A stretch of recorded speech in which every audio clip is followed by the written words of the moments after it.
Hey there guys, and welcome to something very different from what I usually do on this channel. So, any of you who follow me on Twitch or Twitter or anything will have noticed that I have not streamed or anything in a very long time, and that's just because life, school, work, all that stuff has been really hectic lately, so even streaming is difficult, let alone dedicating as much time as I would need to stay fresh at speedruns.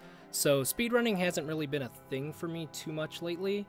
But one thing that has, kind of fit into my time schedule has been this mobile game called Kingdom Hearts Unchained Key. It's a free-to-play mobile game, iOS and Android. Very much enjoy this game, and I just love the Kingdom Hearts series in general. It's something my fiance and I have in common. I mean, for God's sake, we named our dog Kyrie, so that kind of speaks for itself. But I've been enjoying this game a lot, and so I figured, you know what, why not make a video or two about it? I like making tutorial videos. Some people say that I'm decent at it, so I figure why not? What I'm going to talk about right now is Lux farming. So, Lux's experience in the game, anybody who's played this knows that, and when you don't have a raid boss event going on, sometimes it can be really confusing, like how do people get millions and millions of Lux without, that raid boss event? How do you do that? Well, anybody who's played the game will notice that randomly, seemingly at random, raid bosses will spawn after you complete quests. Well, it ends up that spawn is not actually random. According to the Kingdom Hearts Unchained Key wiki, there's an enemy range from 68 to 84. I've heard people say a very definite 75, but my first take on this video will attest otherwise. So basically you need to kill somewhere between 68 and 84 enemies, and after you complete a quest, after killing an enemy in that range, or a total number of enemies in that range, a raid boss will spawn. What raid boss spawns is determined by which quest you finish you go over the enemy count with. So, there's actually a way to manipulate what raid boss you get to make it consistent, because raid bosses level up throughout the month. And as they get to a higher level, they give you a lot more experience. So the first quest I just did is story quest number 10. That has a total of 14 enemies. You want to kill all of those. Then we want to go into story quest number 57. This one has 28 or 29 enemies, depending on whether a lucky egg spawns or not. There's also a hidden enemy right here you want to get. But that shouldn't affect the total you get. So the target enemy is right there. If you kill him, the quest ends. You want to avoid him and go to the left over here. So basically the strat is going to be, you want to do story quest number 10. Then you want to do story quest number 57 2 times.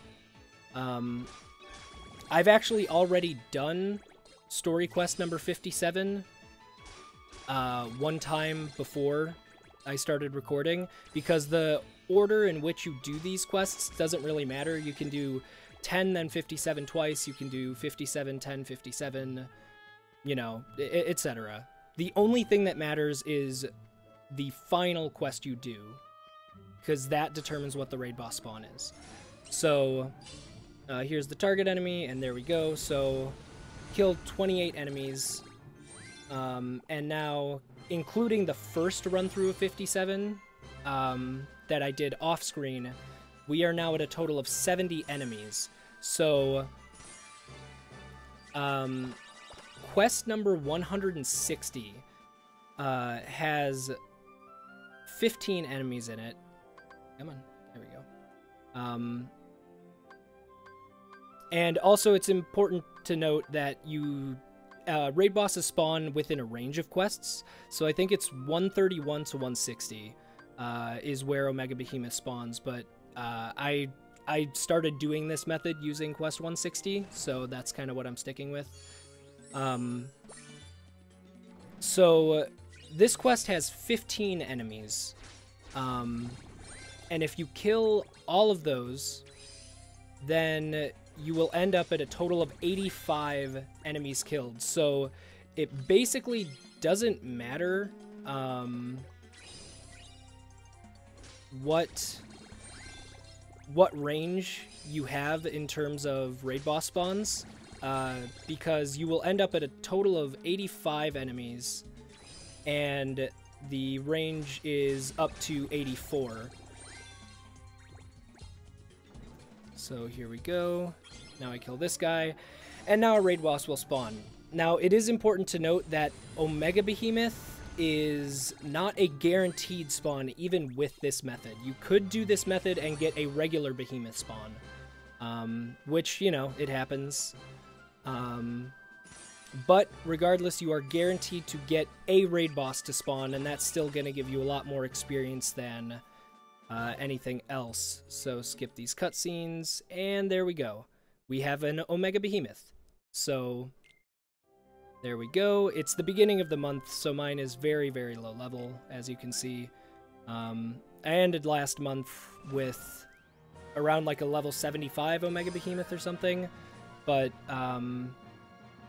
yeah, it's important to note that you don't, oh man, lost my train of thought. Oh, that you won't get a ton of Lux right at the beginning. Like, as you can see, that final hit was 1,700 Lux. Like, I got 13,000 for that. That's not incredible. But, once you get your raid boss leveled up high enough, you will be able to get a lot of experience. When I was around level 75 with my Omega Behemoth in November, he was giving me, if you just last hit him, you would get like 75,000 Lux or something. And that's without all of the rest of it. So, so you can eventually get to the point where you can get millions of Lux from him, from a single raid boss spawn. So, yeah, that's pretty much Lux farming in Kingdom Hearts Unchained Key. That is the best method that I know of to farm Lux when there is not a raid boss event going on. When there is an event going on, you definitely want to use that event, because it spawning those raid bosses is much faster than spawning Omega Behemoth with the story quests. But without a dedicated quest, this is pretty much as good as it gets. So if there's anything I got wrong, or any questions you have, feel free to leave them down in the comments. And thanks everyone for watching. I will see you next time.